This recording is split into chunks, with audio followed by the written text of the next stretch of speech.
Hello, everyone. Welcome to Ground Up with Natalie, the podcast that pulls back the curtain on what it actually takes to build a career in the entertainment industry as an actor.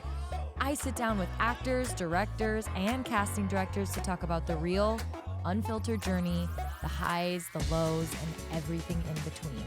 No gatekeeping, no overnight success myths, just honest conversations to remind you that you're not alone and that you too can follow this dream. I hope you enjoy. Hello, everyone. Welcome back to another episode of Ground Up with Natalie. Guys, today, I can't even believe I'm about to say this. I have my agent for the last 10 years, Dee Dee Binder, on the podcast. And I ask her every actor's dream question that they would want to ask an agent.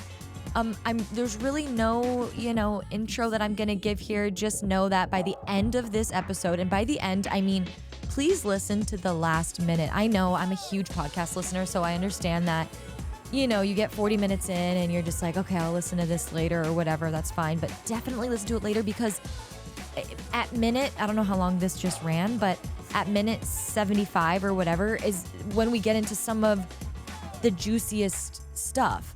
So listen all the way through and take notes if you're not driving or if you're not on a walk, and just get inspired. All right, guys, thank you so much for listening. Make sure to rate the podcast if you love it and send it to a friend that you think needs it.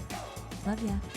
There's a lot that actors do not know about agents and representation in general, and so I'm so excited to dive into that today. And by the way, and sometimes I don't know that actors necessarily have to know that or need to know that, and some actors want to know that because it dives in, as you said, deeper and makes us more human. I wasn't going to say that, but I was thinking human, but it makes us more relatable. Yeah. That's what I want to say. It's true, but it is important because here's why. We don't need to know every single thing. We don't need to listen to every agent and manager talk on a podcast about their, but we need to peel the curtain back a little bit so that, number one, we can be grateful and understand what you guys do on a day-to-day basis. The process, I don't even think if you asked an actor, upright, like, what do you think your agent's daily process is? We always talk about actors' process. What do you think your agent's process is day to day? I mean, they'll be like, they go to the office, they get their coffee, and then they're on phone calls doing what? You know what I mean? So let's get into it. But first, we start every episode with the Ground Up 3, which are 3 questions. The first one is, where are you from? I'm from New York. Wow. Merrick, Long Island, to be exact. Okay. And what was your first dream job, like baby Dee Dee? Oh, I wanted to be a fashion designer. I wanted to either be a fashion designer, or nurse, or a cop. Ooh. Yeah, I still have the doodles from when I was about maybe 9 or 10, 11 years old. Well, fashion icon makes sense because you guys, for people who are not watching, but you're just listening on your drive or on your walk, Dee Dee is dressed in the cutest outfit. She's got a gray heathered long sleeve shirt with colored black trim, cute tight-fitted black pants, and these new Christian Dior heels and jewelry. But okay, so what was your first, and this is the third question of the Ground Up 3, what ended up being your first paid job when you were 16 or at 20 or whatever? Yeah, so in New York, we were able to get our work permit papers at 15 years old. And my first job was at Nathan's Hot Dogs. Oh, yes, I know Nathan's. Okay. Exactly. Anyone who knows New York, is from New York, loves hot dogs. Nathan's was the original 100% kosher hot dogs. So I worked at Nathan's. That was my first job, and I was still in high school. So I see the Nathan stands, but this was like a brick and mortar store that you went into, and absolutely little Dee Dee at Nathan's, slinging hot dogs. Doing I was at the cash register. I wanted to be in the kitchen, so they let me grill some onions for whatever they were cooking, chili or whatever. You wanted to learn every aspect of it. I love it. I did. Okay, so let's go a little bit further. I want to get, I want our listener to know, again, the human side of you before we get into all of the questions I have. Usually my episodes are very conversational, but I'm not going to lie, for this one, I just wrote down so many questions because I just feel like there's just no conversations out there between an actor and their agent, who's not just an agent, been an agent for how many years? I'll say over 20, but I would have to say 30 plus years. Yeah. Yeah. Like that is the real deal. And you've seen so much. So your perspective is just insane. You have so many different eras that you've been through. But let's get back to, okay, so you're 20 years old. Like when do you move to LA, and was being an agent on your list of things that you wanted to do, or how did it come about? Good question. My mother was an actress, and she had to put her career on hold because she met my father and then had the three of us kids, and they moved from New York City to Merrick, Long Island, to live the life of a suburban life with three young kids and two dogs. So that was always, I want to say, in abeyance for her because we came first. But then when we were older, she would still have her toes dipped in the acting pool, but then the parts were fewer and far between, and there were more minor parts, not, maybe even day player parts, but she didn't mind it because it was fun. And so I sort of knew the business on that side. But I do remember one time, and my father was really upset that this happened because we didn't have cell phones back in the day, and I'm talking in the early 70s, I would have to say. And the casting company called my mother, and they had a service. And I guess we were out all day, and she didn't get back to them until maybe 6 o'clock at night, returning their call. And they said, "Oh, well, we wanted to cast you in something, but we had to cast it. We had to move on." And when my father saw the look on my mother's face, he said, "I don't like this business at all. It's cutthroat. It's heartbreaking." Oh my! Even in the 70s, this is like ringing so many bells for today for me. And this was on a small level. You know what I'm saying? Yeah. So no pagers, no cell phones again, nothing like that. And we didn't even have voicemail set up with the machines. No, I mean, so it's like if you didn't get the call, they're calling the next person, and that's the next pin. Yes, and that's why every actor had a service. Phone service. Yeah. So they would take the calls. Yes, exactly. So. Wow. So I sort of knew a little bit from afar what that was about without really knowing. So I went to college, and then I worked at a toy company when I was 21 years old in the city called Knickerbocker Toys. And I just wasn't fulfilled. Yeah. I mean, it was a great paying job. I could have moved up the ladder, but I liked the entertainment business. And actually, I'll go back a few years if I may. When I was in high school, I did act in school plays. And my English teacher told me, and my drama teacher said I should audition for the Juilliard School for Drama. And they had an intensive summer program in high school.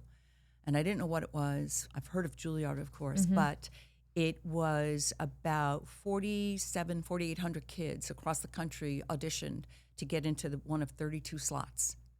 And we studied at Skidmore College up in New York. And I was chosen. I was one of the 32 that was chosen.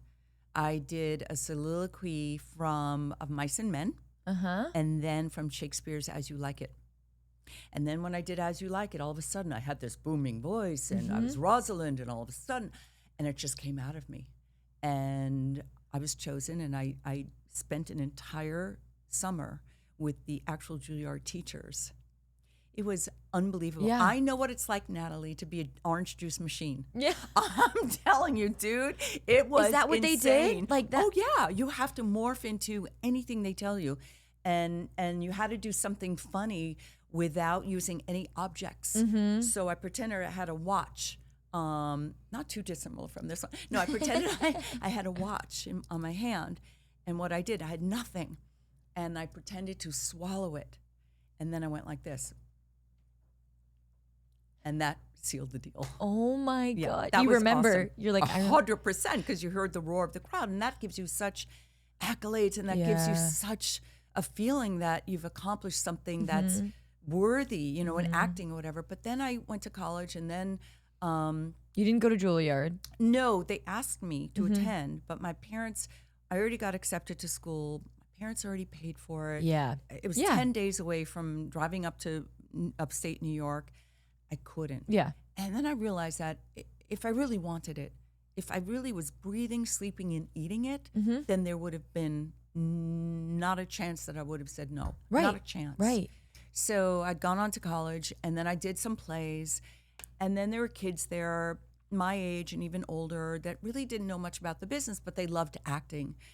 And I just looked at this, and I surveyed the landscape, and I realized my heart and soul doesn't belong with acting, but I was interested in behind the scenes, even back then, because nobody knew what a resume was, nobody knew what the service was, and I was telling them what it was like.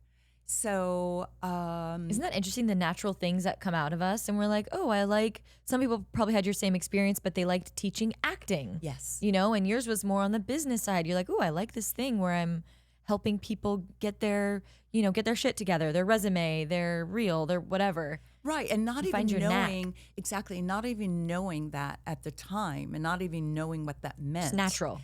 Kind of, yeah. You know, and I was learning by doing also. You know, people were teaching me things, which was kind of awesome. And then I worked at the toy company in New York City, and then I decided, you know what? Actually, a boy. It was all about a boy. I came out to California, and I bought a one-way ticket. Okay. I had $800 cash, and I had my father's duffel bag. Okay. And I said to my mom and daddy, I said, "See, going to Hollywood specifically, LA, okay, yeah." okay. And they said, "She'll be back in 2 weeks." You know, I had a good head on my shoulders. Yeah. I was pretty sound, so I knew I would be okay.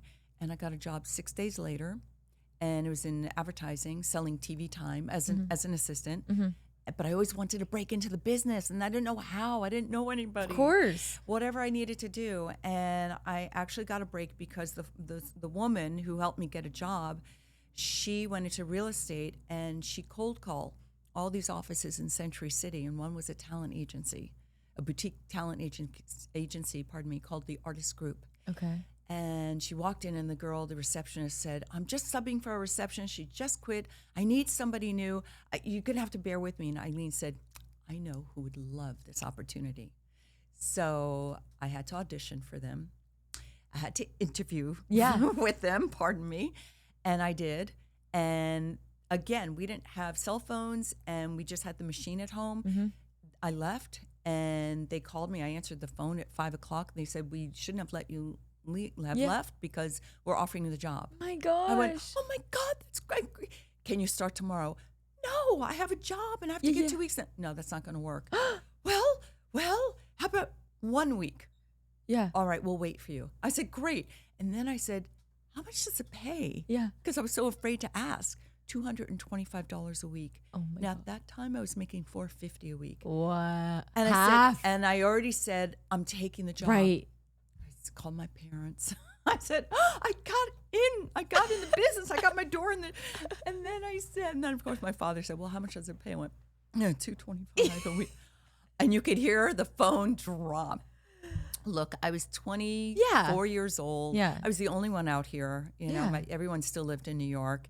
And got to start somewhere. You know, I got to start somewhere, and I did. And I got a roommate, so I was able to cut costs. And you know, my father would slip me a couple $100 a month to survive, and then my mother would slip me a couple $100. But they never knew that they were doing it. That's so funny. I'm not going to tell them. Yeah, that they were, you're like, "Thanks, Dad. Thanks, Mom. Thanks, Mom. Thanks, Daddy." I'm not saying somebody's double dipping. But, Right. But it all went to a good cause, because here I am today. But again, Natalie, not knowing what I wanted to do in the business, but I wanted to be in the business behind the scenes. So as a receptionist, I learned what the talent agents did. There was a literary department and a talent agency department. And I would hear rat-a-tat-tat-tat, and all these agents talk about their actors and their clients. And I'm like, wow, that's fun. That's great. Wow. And then literary, it was a little more slower paced. Yeah. And it took years for things to come to fruition, but it was worth it in both TV and, well, TV has a more rapid rate, but film would take forever. Yeah. And I got promoted basically 3 weeks later to be an assistant. To one of the talent agents. Well, a literary agent. Oh, okay, I was okay. like, oh, darn it. Yeah. But he was the owner, one of the owners. Okay. And he became a very dear friend, almost like an uncle to me. Yeah. And mentored me. And then worked for him for a bit. And then he and I went over to a talent agency called DSA, David Shapiro and Associates. Oh, yeah. Mm-hmm. And that's where I was ready to spread my sea legs. It's like, you know what? They threw me out there basically, but again, I had a good head on my shoulders. You have to learn from enough. That's the best way to learn. And that is the best way to learn. And that I had mentors around me to teach me and help me grow. And I took advantage of that. And right out the gate, I was okay. I was still failing and still learning and still, by the way, I don't want to say I'm still failing. I'm not. But I'm still learning. Of course, always. We're going to learn until we're 100 years old. And it's as long you have as to have that open mind. 100%. You're right, Natalie. And as long as you know how to learn from your mistakes and that you won't make it again, that's where you know and understand that you know what you're doing. And I am proud to say that I'm still learning. And I love to learn from business affairs people. I love to learn from my partner. I love hearing from my clients and actors, you know, what's going on in their head, and let's have a dialogue and see what your thoughts are. And and let's agree to agree, but it's okay to agree and to disagree too. Right. Ground Up is sponsored by Mastermind Media. Whenever someone asks me, how do I get everything done between my social media, my podcast, I say, well, I don't do any of it. Mastermind Media helps me with all of it. They created my logo. All of those reels you see on TikTok and Instagram, it's them.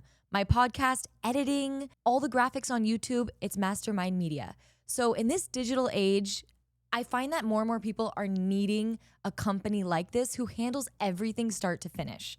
So if you're interested in finally taking your business idea to the next level, definitely contact Mastermind Media. All of their information is in my show notes. You've painted such a great picture now of your timeline, and I'm sure there's so many, you know, lessons in between, and we're only at like 28 years old right now or 30 years old.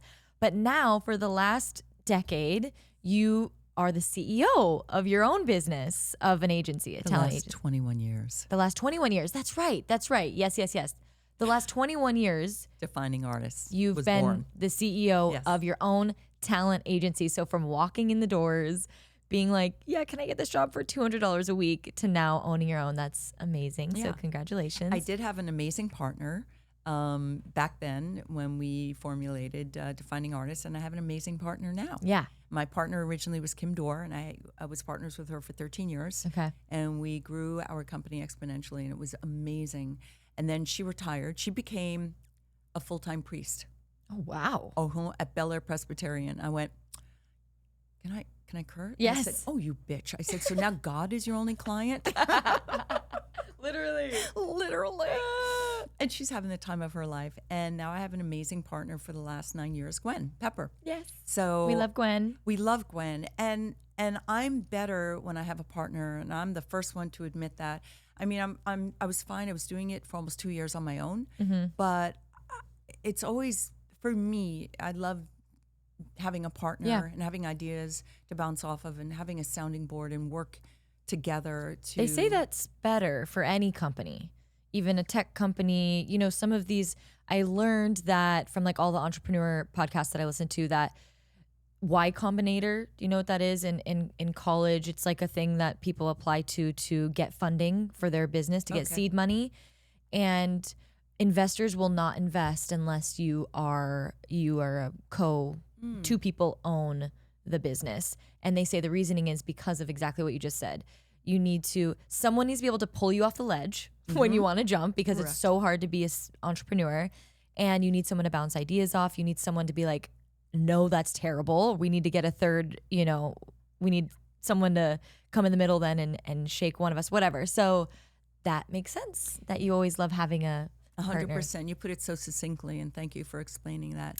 Yeah, it's really great, and I think as a team, we work better together because of all the reasons that you just stated, and all the reasons that I did as well. So it's a wonderful working relationship where it's like a hand in a glove, which is really terrific. Yeah, you guys complement each other so well. Yeah, we do. I'm so grateful to have you guys. Thank you, Natalie. And we're grateful for you too. Okay, so this is a good time to ask, what do you love most about being an agent?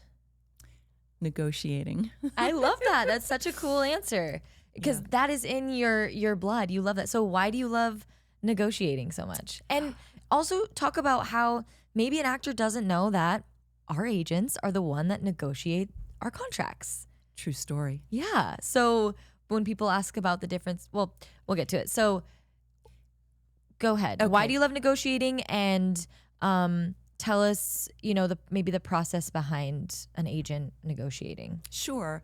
But I also want to go back a step and say I love negotiating, but I also love changing a person's mind from no to yes. Whether you're the president of a network, whether you're a casting director, an assistant, the head of a production company, and it's been done many times over the years. And that to me is me working so diligently for my client that I feel so fervently about this person being right for the job that I fight the fight. Right. May not always get what I want, which is very true, Yeah. but at least I know that I tried. So I love that part of being an agent as well. So I just want to preface that. But negotiating, it's a game, it's a sport. It's called the art of negotiation for a reason. And for me, negotiating is learning by doing, and I love when I'm able to communicate with the business affairs person. Because I know nowadays, especially since COVID, a lot of people have been negotiating via email. They don't even talk to BA at all. But I like to pick up the phone. I'm still old-fashioned in a lot of ways in my business and in my life. And I like to pick up the phone and hear the voice behind the voice, and for them to also hear my voice and hear the passion in my voice and why I'm asking for X amount of dollars.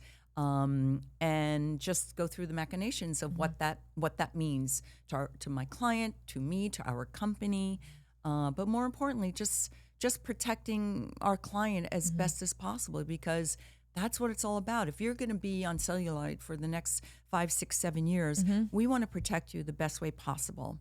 I'm not an attorney, but I am an agent who deals with a lot of attorneys. And if I don't understand something, I'm the first one to say, can you please explain that to me in layperson's terms? Yeah. And I've done that many times.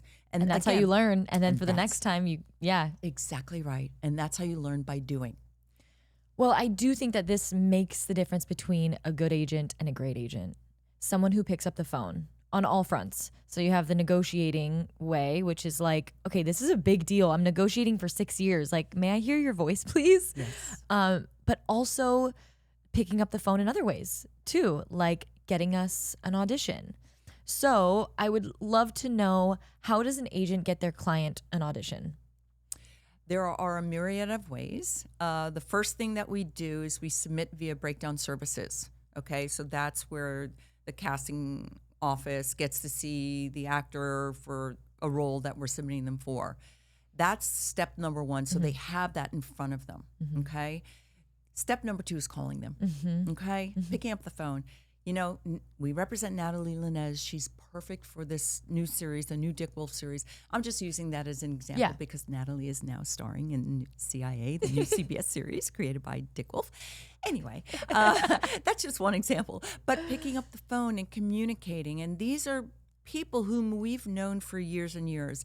And I just want to take a step back and preface this by saying everything changed since COVID. Yeah. Okay. So can we talk about that for a moment? Yes, let's talk about that. And then come back to what we do as a daily day for an agent.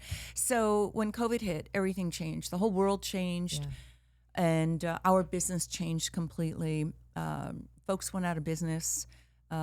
Folks had to pivot and just try to be creative in other ways. On all fronts. On all actors, fronts. Casting directors, agents, managers, production 100%, companies. 100%. People moved out of state. Yeah. People moved back home.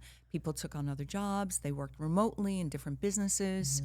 So then, okay, even though COVID is still around us. Yeah, it's still lingering, but for the most part, I think most of us, it's that herd community. I think we're pretty, hopefully most of us are vaccinated and safe as we can be, but then the strike hit.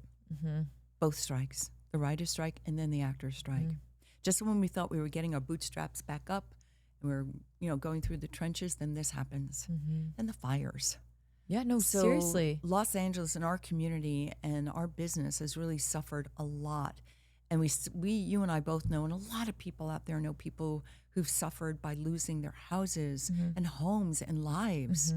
And that's still so hard to wrap my head around. It really is. I don't think people understand that it really did leak into, for a good reason, the entertainment industry. A lot of the people that lost their homes were network, whether they're the executive somewhere or president somewhere, and it just shook everything up on top of something that was not stable. Exactly right. Yeah. Yeah. It's like the house of cards was tumbling down. So what I wanted to say is that we pick up the phone and call the casting directors, but everything changed, since COVID and then the strikes. And then it was sort of like piecemeal with projects because we weren't allowed to negotiate or talk about our clients to anybody during the actor strike, because everyone was struck. Right. So then we came back, and Gwen and I still pick up the phone and talk to people. But most of our work, I have to say, and sometimes in an expedient way, is via email or even text. So it's more of the habits have changed for everyone involved. Yeah. And so that's what you're saying is like, that's the biggest difference. Even if you guys wanted to talk on the phone all day, sometimes people are just like, look, we're in this new world and we're only going to communicate via email. I remember one time before any of this happened, before COVID, I'm talking years before that, I was calling a casting office in New York and just trying to get them on the phone. The assistant vetted me, and then I was waiting. And then I figured, let me just email them. While you're on the phone? While I'm on the phone. While you're waiting? While I'm waiting. Yeah. And guess what? She emailed me back and still did not pick up the phone. I thought that was hysterical. I went, okay. So this is how we're communicating. Efficient. And this was years before. Right. So I felt that was efficient. It was expedient. It was to the point. Yeah. And you have their ear still, right? But she still never picked up the phone. That's so funny. I hung up, but I find that it's very efficient, if you will. Even emailing them, and you do get a response from them. And if we're not happy with that, we pick up the phone. Right. So it's like whatever's going to get your client the freaking audition 100%. is what you're going to do. 100%, because we got to fight the fight. Yeah. And again, as I said, if you don't work, we're working for free, basically. Yeah. And that's important, I think, for actors to know that we agents and managers, but I'm just talking about as an agent and also owning an agency. If I worked for somebody, I would still be getting paid. But as an owner of an agency, I've never been paid until my actors get the job and they get paid. Yet we still have the rent to pay. We still have payroll taxes. LA business fee. The LA tax, LA business tax. Yeah. Quarterly taxes. Yeah, no, it's true. It's a lot. Can you tell me the difference between an agent and a manager? Yes. And that's also a layered answer because that has shifted over the years. It has. Yeah, and I think you've seen that firsthand. Yes. So an agent, I'm bonded and franchised by the state of California and also by SAG-AFTRA, which gives me the right to negotiate a deal on behalf of my client. That's number one. A manager does not have to be franchised or bonded by the state of California. And legally, they're not supposed to negotiate on behalf of their client, but they do. They do. And they've been doing this for years. Okay. And one of the famous stories was Harrison Ford. He didn't have an agent, but he had Pat McQueenie, who was a big manager, and he was her client. And she negotiated everything for him. And I think he didn't have an agent for something like 20 plus years. Wow. Until she was getting older and wanted to add on to the team. Yeah. But nobody really did anything about it. So a manager, what we would rely and work together with managers is that they handled more of the day-to-day dailies for the actor, in that they would talk to them every day. They would strategize careers. Hey, we're going to take this role. We're not going to take this role. And not to take away from us agents that we also have those conversations, but let's stick with the manager. And the manager would introduce them to an agent, to agency meetings, a photographer, help with acting classes, acting coaches, just really get into more detail. Manage their career. Yes. Yeah. Yes. And a lot of actors become very close with their managers because of that. Because they're on the daily with them. Interesting. Yeah, things have definitely shifted. As I'm listening to this, I'm like, definitely shifted.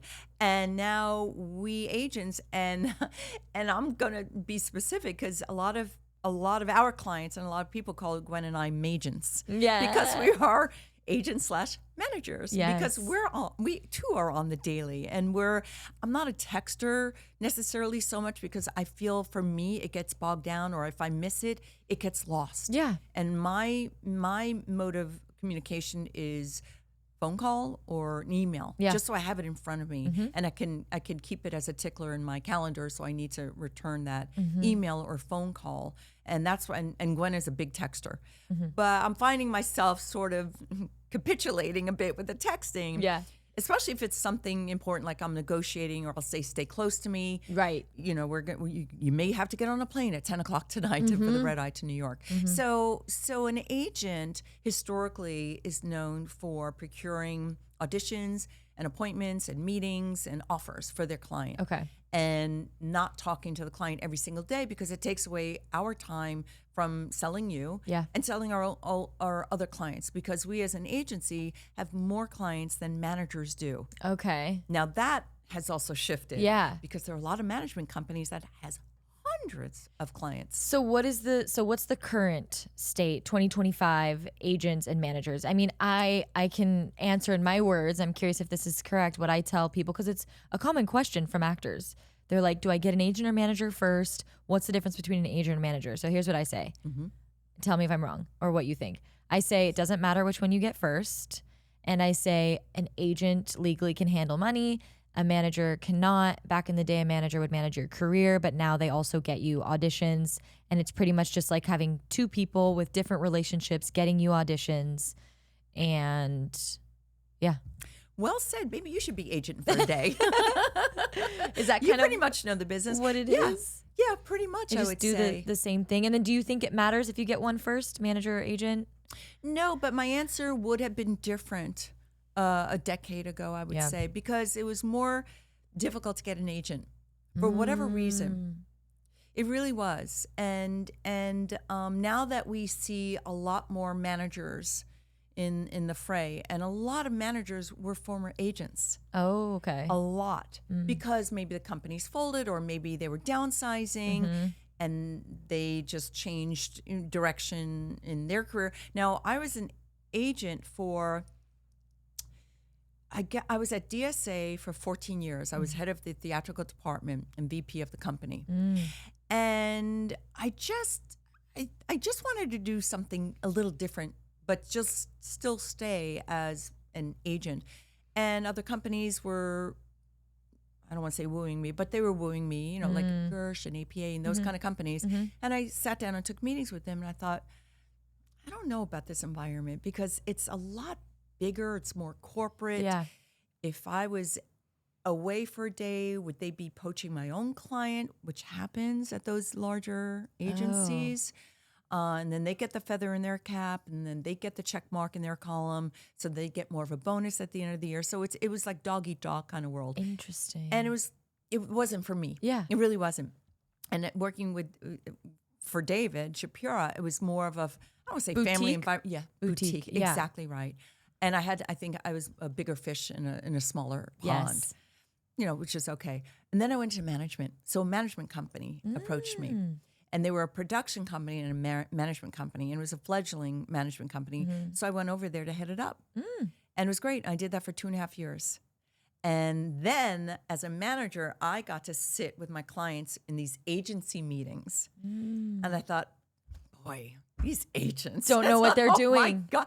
It's not that they don't know what they're doing, but they're like, wow, are they full of gravitas? And they were full of vim and vigor. And it's like, I don't know. Like, can I trust this?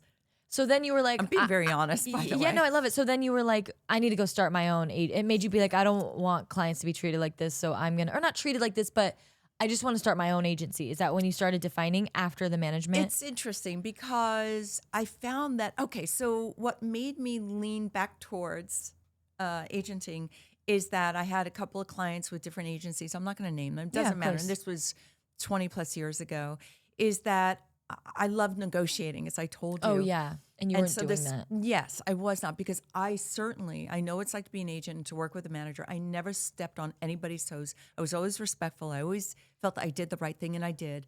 But then there was a deal, and it was I forgot what network. It really doesn't matter. But the agent was negotiating a deal. And I said, well, who's the business affairs person? I'm just curious. Yeah. And they told me the name. I went, oh, I know them. Right. I said, well, that's it. It's take it or leave it offered. I said, all right, well, I'll talk to the client. Obviously, I said, but would you mind if I called business affairs? Yeah, it was a guy. Yeah, go ahead, Dee Dee, but you're not going to, good luck. Yeah. Oh, well, that's all I have to hear. Yeah. Okay. I got more. Do. Now, mind you, it was only $2,500 more an episode, but I figured for her, that paid the agency and management fee because that's where I was thinking. Yeah. Not about, I'm going to show him. No, I thought about my client first because now she has a manager and an agent because she just had me. So I felt, well, let's not take money out of her pocket. Let's see what we could do to help her more. And I did. And he didn't talk to me again. He was so pissed off because his ego was hurt. It's really interesting to hear the dynamics behind the scenes because we don't know this. We don't know that, there's boxes to be checked within bigger agencies or that there's things between managers and agents and all of that. And like, we won't get too into it, especially because I have so many amazing questions for you still. But that's very interesting to understand that like, you guys have your own lives too. Like you go through your own shit. You know what I mean? Uh-huh. Okay, so really quick, what is the difference? So we talked about boutique agency a little bit, which is what you own now, a boutique agent. And I think Defining's the only agency that I've ever been with theatrically, besides concept talent or whatever. Which we morphed into. You morphed into. Partnered with two other people. Yeah. So I believe I've only ever been with a boutique agent, but I've been with big management companies. I've been dropped by management companies, and now I'm back with a bigger management company. So for me, it's nice. I have the balance of like a huge management company and then an amazing boutique agency. So for an actor listening, maybe what is the major difference between a boutique agency and a large agency? Well, I would guess the size, just the size. But what are the benefits of does it matter if should they be submitting themselves to big agencies, boutique? Does it matter? So when you say actors submitting themselves, how, I mean, that's a little antiquated now, you know what I mean? Because. Well, we can definitely, I'd love to dive into that. Like how does an actor get an agent in 2025? That's a really good question because, as I said, a lot of things have changed.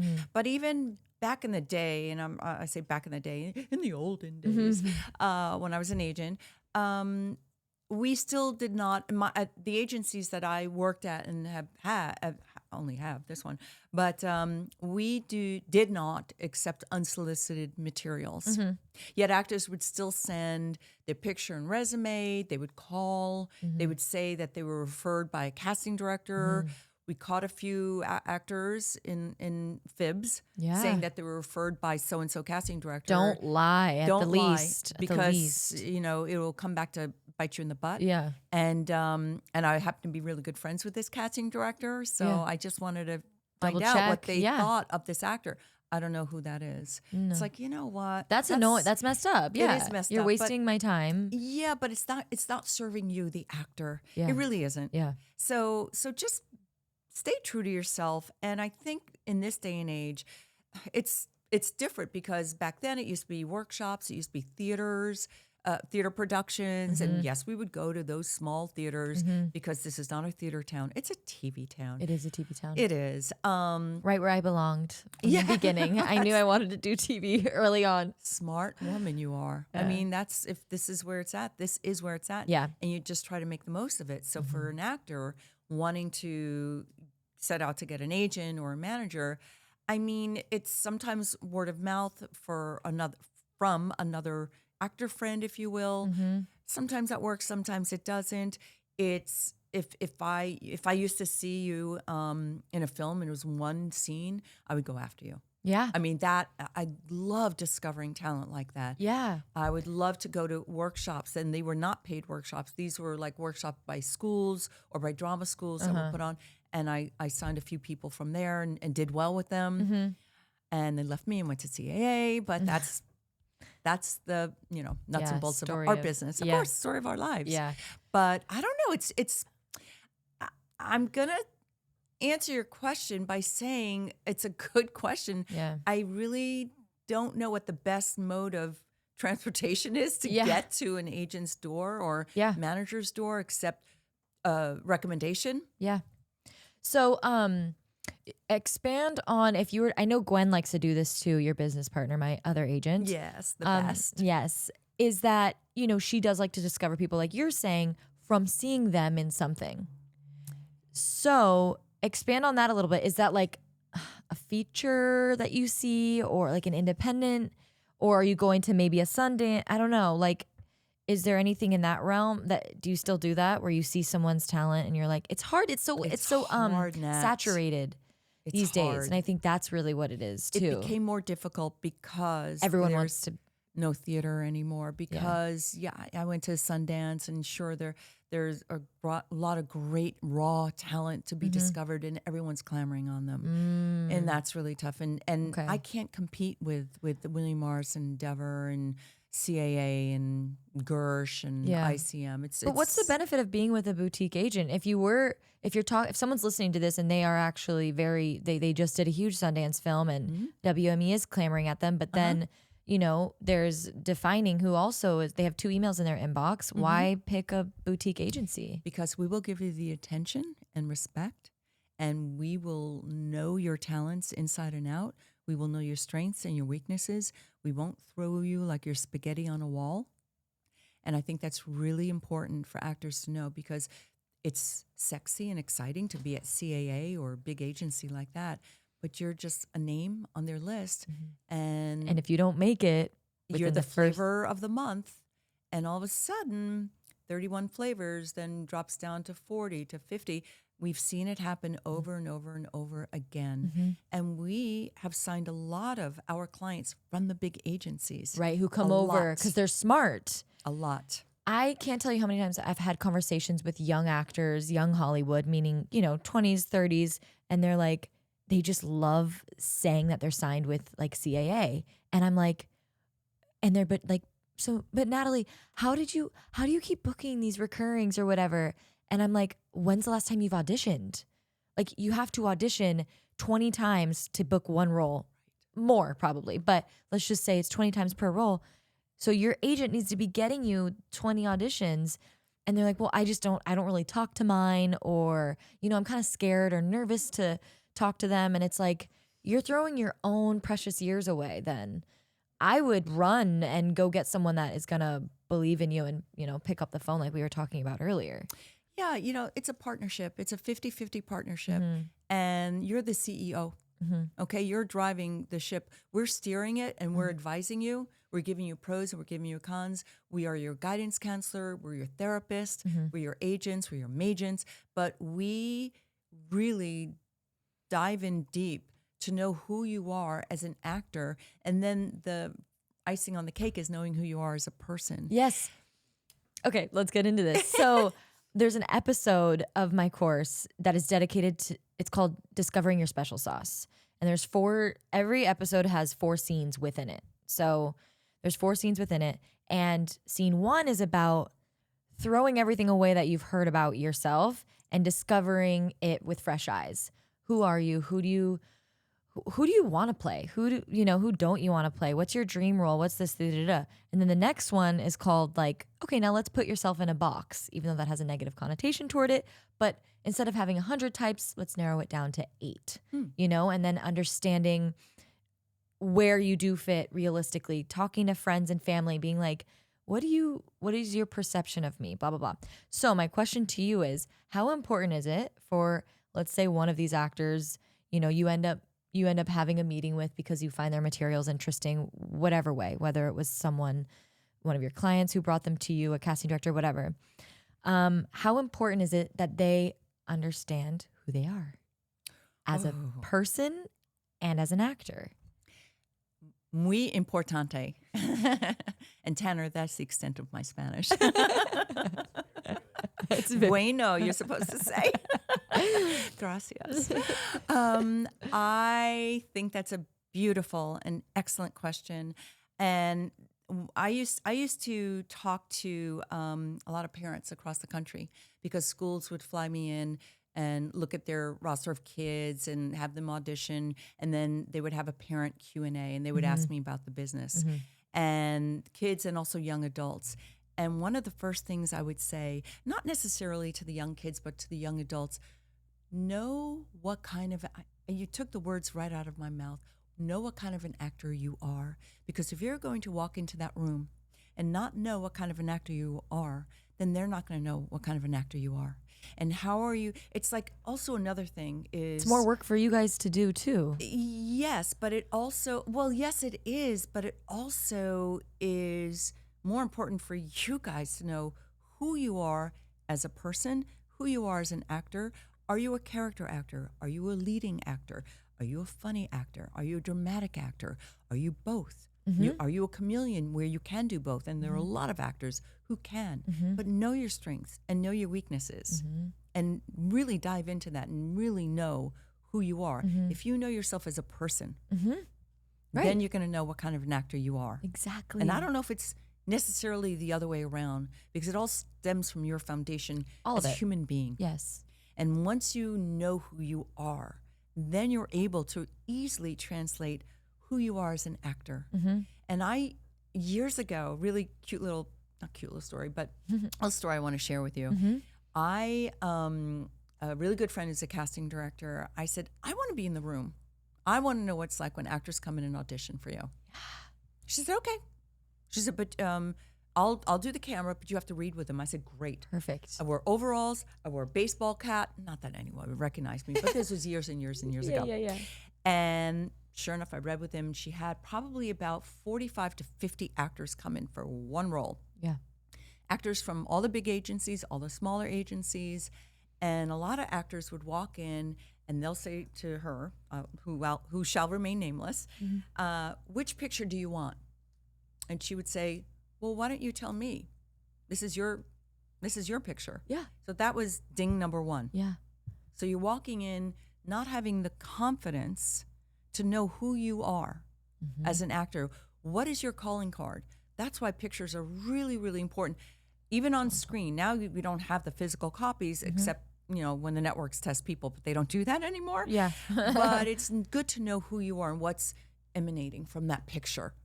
And that should be the essence and the aura of you, who you are as a person and as an actor. So to ask the casting director, you're giving up your power. As soon as you walked in that door, you gave up your power by asking, which picture do you want? Yeah. Well, why don't you tell me which picture you want? So why are you asking me to do your job for you? Okay, that's number one. Number two, they would come in the door and they wouldn't have the sides.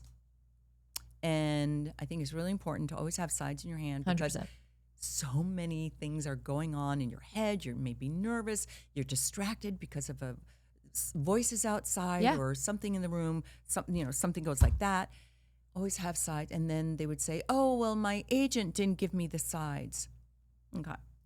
Or then they would say, oh, my manager didn't know I had to bring a picture and resume. So I'm really talking over 12, 13 years ago.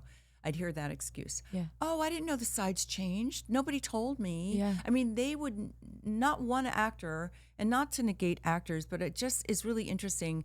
Didn't take accountability. No, I think it's bare minimum. I agree with you. We can be. I'm harsh. I'm a harsh teacher to my students. Yeah. I tell them how it is because that's how I function through life and through my career as an actor. So that's what I want to teach because you have to be early. Yes. You have to be prepared and you have to take accountability. Even if you really did forget, you left your sides in the car and then you walked over to Warner Brothers, you still take accountability. You just go, oh my God, I am so sorry. Honestly, I left my sides in the car. Yeah. Do you have an extra pair? Like, I can't wait to audition for this, whatever. Confidence. And by the way, every person in that room wants to hear that.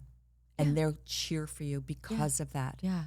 So what you did is you took back the power you gave to them and you took it back for yourself. Yeah.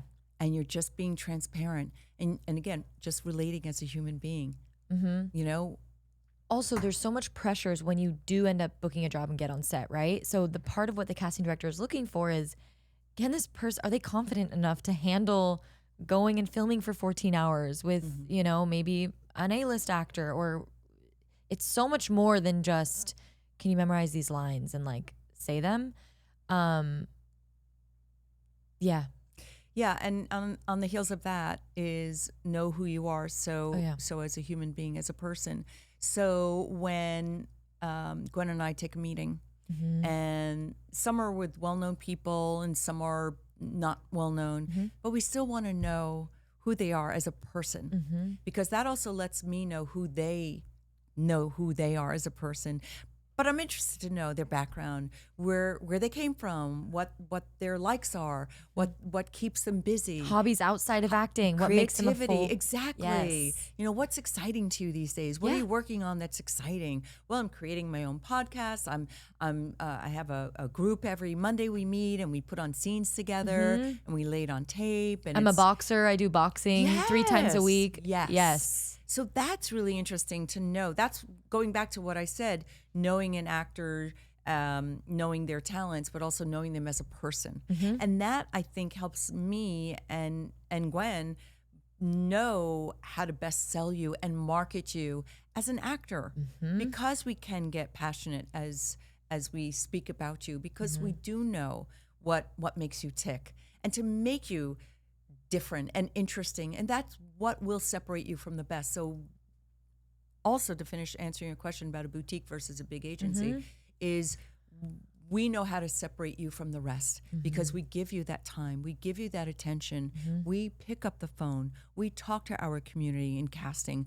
I'll pick up the phone. I've never been shy of calling a president of a network, right? And I've done that, and I've gotten them on the phone because I have something to say, and I might be nubile to them or whatever, but at least they hear my passion, my passion, but client. also I'm pretty straightforward. Yeah. You know, and I'm a businesswoman, you know, and I'm trying confident, which is very attractive very on much. all fronts. Yeah.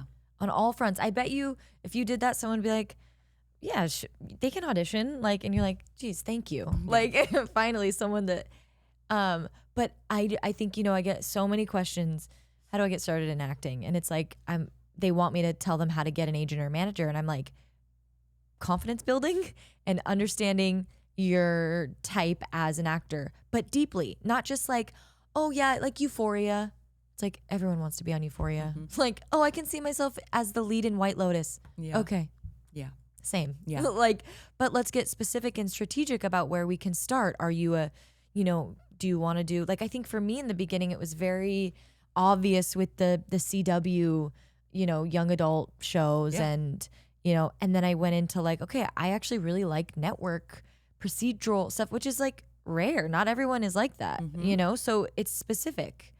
Or someone's like feature. I'm going to interrupt you for a second, but that's testimony to you, because you're very talented and you're a chameleon and you're able to segue. So all of those things are in your wheelhouse. Yeah. So that's kudos to you and congratulations on that.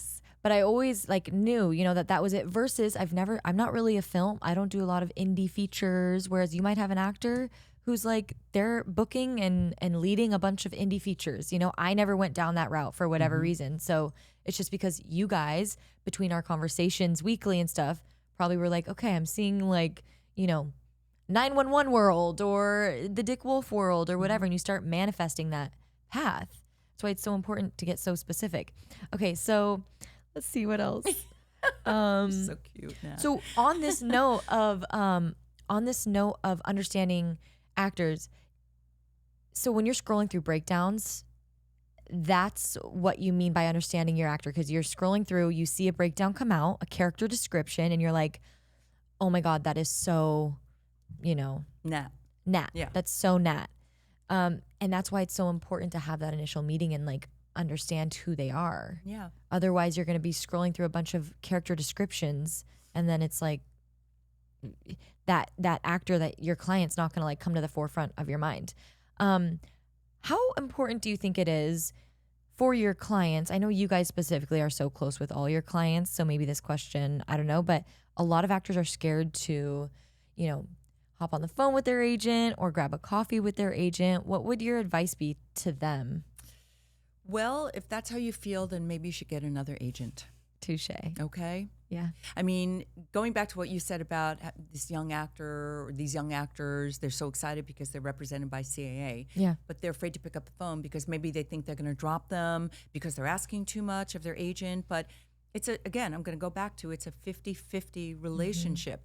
And you should be in charge of your own career in that know who you are, know what you want, and what you bring to the table. And what you bring to the table, but also be with a team that has the same respect for you, for you yourself, as we also bring to the table, because we know what we bring to the table. Yeah. We want to make sure that we're meeting in between, because it's also important for us to know that you're bringing it. Yeah. This makes me think that, because I'm trying to think of myself in the beginning, right? And I had those moments where I was maybe nervous to be like, hey, can I come stop by or whatever? So in turn, what I would do is I would just work really freaking hard to show that my 50, even though I'm not booking, that my 50% was being upheld of like, I'm not passing on auditions. You know what I mean? I'm throwing in great tapes. I'm showing up to every in-person audition when they were in person. So I think those types of things too. How do you feel about if one of your clients is passing on a bunch of auditions? How does that make you guys feel? I'm always curious. I just coincidentally, for whatever reason, I think I've passed 4 times in 10 years. So that's just not my thing, but I don't know, is it a good or bad thing? Do you care? Well, if they continually pass, it's frustrating. It's very frustrating. Yeah. And I always want to know why. Yeah. We have to know why, because if you're just passing just to pass, then it doesn't serve anybody well in us representing you and you feeling good about what we're sending you, by the way. So it is frustrating, and that's when I pick up the phone and I say, what's going on? And I'll talk to Gwen, and she and I will have a meeting. It's like, maybe something else is going on with them. You know, I think we need to know, maybe she has a closer relationship with them. Maybe you should give them a call or have them come in. We'll talk to them, or we can have a one-on-one, because I want to know. For me, because I'm very sensitive, and I'm also very intuitive, and I know that there is something else going on, and maybe it's the lack of confidence in the actor, that they're afraid to put themselves out there, and that's why let me just make it easy and pass altogether, because that's hard for an actor to know that if they're going to go in there and they're already having these feelings, then they're going to set themselves up to fail, and it's going to show up. When you go in that room, or now even if you self-tape, it manifests in different ways. So it's frustrating. So I need to know why you're continually passing. And then if it gets to a point where they pass on everything, then it's like, you know what, maybe it's time that you sought different representation. Yeah, or a different career. Yeah, I mean, I'm spinning my wheels here and taking out the time to do this, which is my job, by the way. Rightly so. This is my job, and I love that. But if you're combating me every single time with that passing, it's like, then why are we doing this? Why are you doing this? Yeah, why are you doing this? Right. It's true. Yeah. So it's like maybe a confidence thing, maybe could come down to a work ethic thing, Okay, I'm just going to shoot through some of these questions that I wrote down because I want to make sure that I get to them. Do you ever get feedback from casting that you don't share with the client? No. Okay. No. How often? Can I answer that? Yeah. Can I tell you why? Because I think it's important to let the client know what the feedback is. If it's constructive, or if I make it constructive, like, well, they weren't focused. And sometimes they'll be as blatant as that. Like, oh, they were just not right for the part. And I'll let them know they just felt that you weren't right for this role. Or they, maybe next time, don't bring props. Yeah. Well, that's a big pet peeve of mine. Okay. And they don't want to see that. Yeah. Unless you're a classically trained actor and you're going to drink this bottle of water. I'm not watching you. All of a sudden, I'm watching this bottle of water. And you're hearing me gulp it, and you're seeing me. What is she going to do with the cap? Now where's she going to play? So why are you taking yourself out of the scene just for a bottle of water to make it more realistic? So I think that's important to pass on to the actor, because that's going to make them learn. Yeah. And again, you learn from, I don't want to say mistakes, but you just learn from that growing constructive criticism to help grow and help change things up a little bit. How often is casting giving feedback? Because I feel like it's fewer than ever. I feel like it used to be like, oh, this, because everyone was new. now everyone's new or now everyone's not new. I don't know, but how often does casting give feedback? I don't necessarily agree with you in saying that because everyone's new or everyone's not new. It's not that. What is it? It's that because the business has changed. It's because fast pace. Some people have become lazy. They don't have time, or they don't want to give the time to give feedback. And by the way, some of them do not have time. And when I say them, casting directors don't have the time, especially guest stars. We never got feedback for guest stars, and that should just be an written rule. Yes, you just don't. I mean, they just went with somebody else. Yeah, exactly. It's just a guest star. Yeah. Now, if it's a series regular, 100% we're going to get feedback, and they will give us feedback. And because we worked fervently with them just to, get our actor in the door, and then the actor did their job, and they continue through the trajectory of what they need to do. Exactly. So why did it not work? And they'll tell us. But feedback is few and far between these days. It really is. Do you ever have clients be like, I haven't asked for feedback in years because I think you guys taught me, like, look, you're great. If it's not going to go your way, it's not going to go your way. If anything, we'll let you know.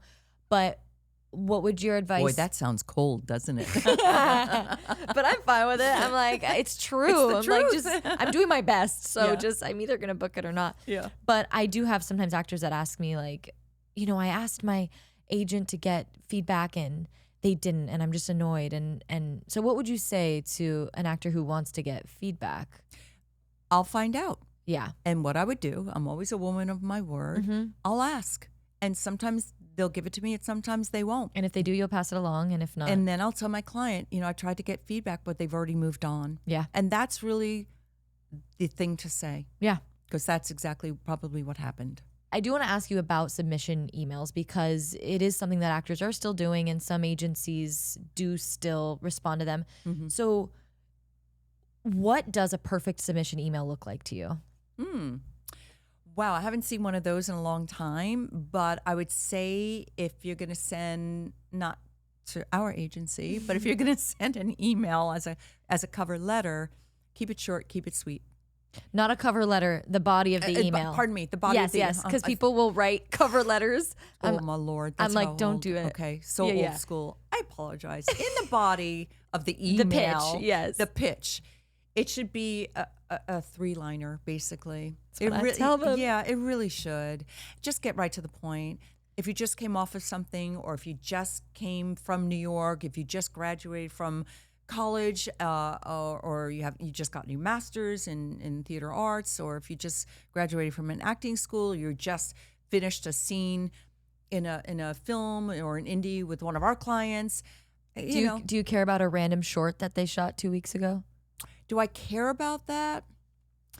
I don't want to sound callous and say I don't care about it. It was kind of rhetorical. Like, there's no way. No, I mean, I'm too nice. No.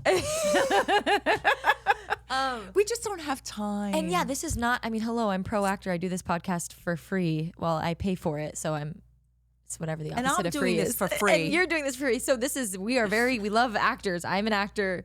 You're an agent for your clients, and you work so hard for us. So this is just we're actually just giving information of, like, leave that out, but add, a couple, if you just shot a great, network guest star or something like that. Yeah. And then as far as the footage, so like you're saying, you're going to scroll down to the headshot, obviously. You're going to see if that grabs you. Yes. Oh, this is interesting. She actually looks very enticing. Okay, I love that shot. Wow.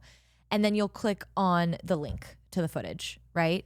Yeah, clicking on the link gets a little funky because of all those fish emails, and you click on a link and it gets... Oh, interesting. Yeah, but only if I request it, I would definitely look at it. But for me, I don't accept unsolicited Right.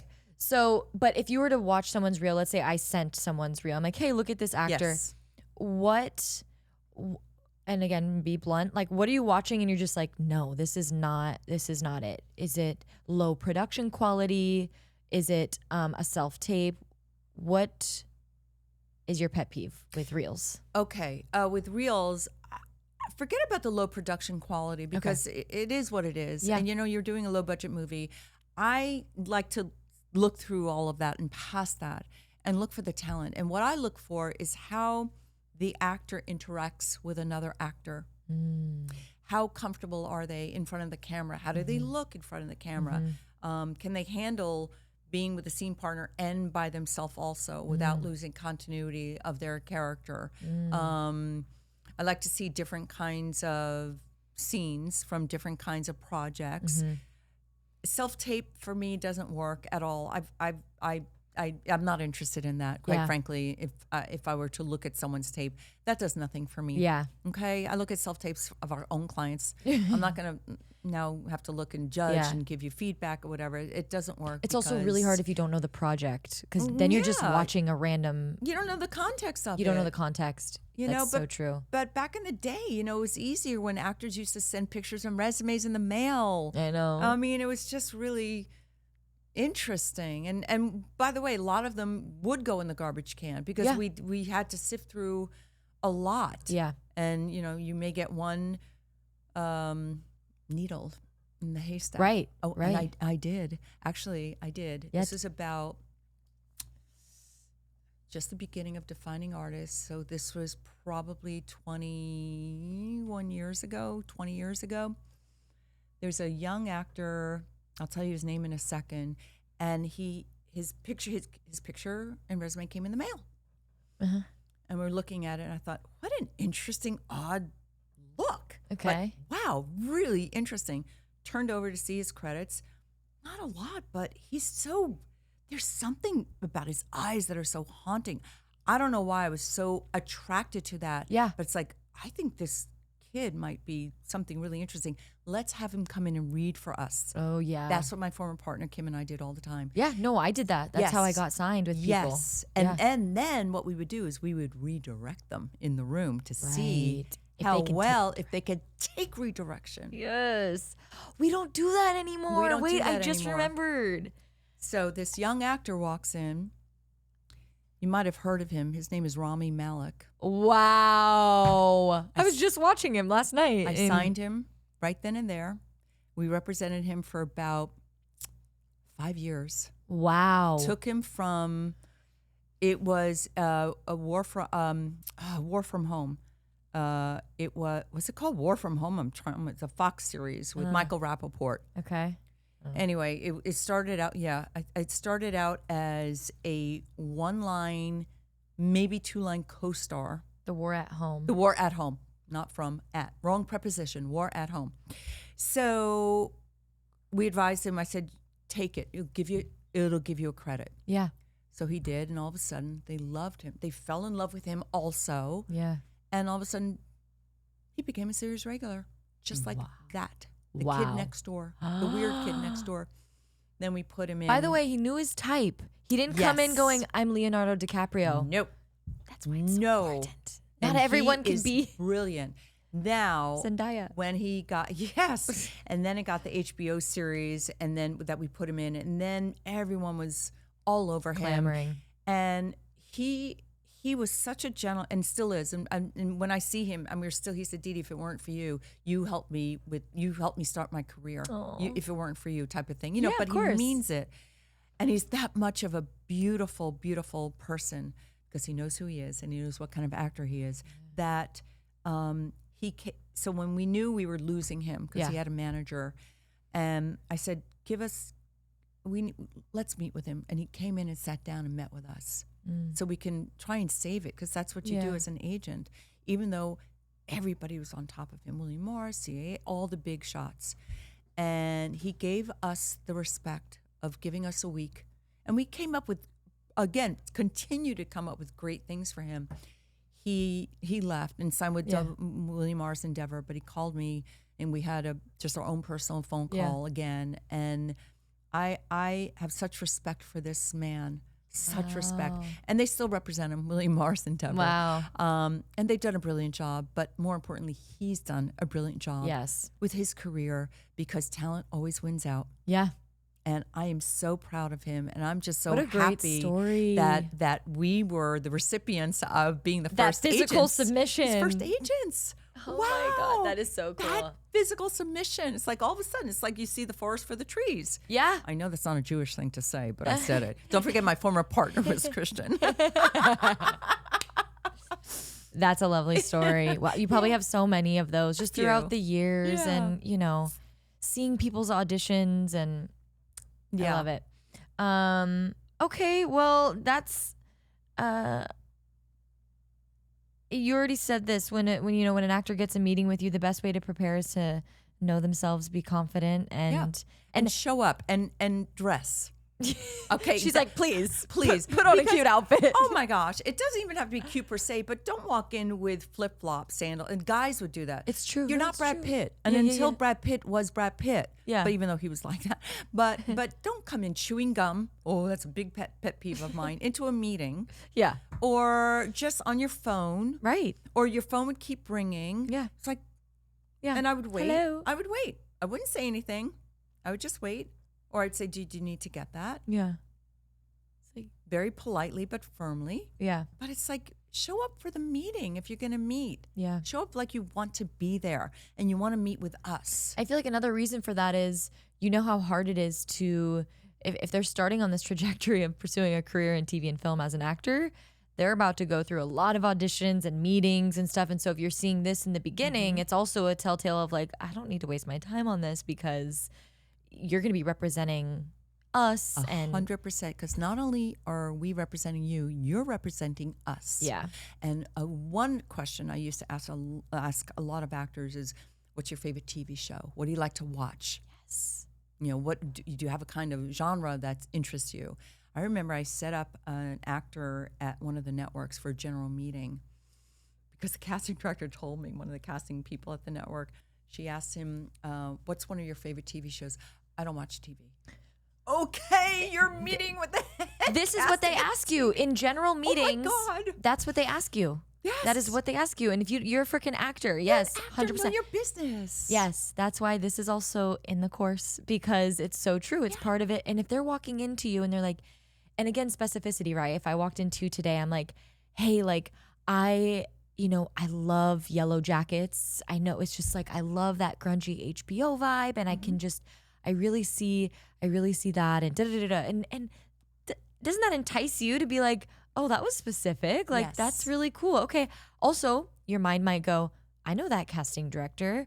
Okay, so yes, and you're also teaching me. You're teaching me, and you're also teaching me who you are as a person. Right. And again, it's really, really important.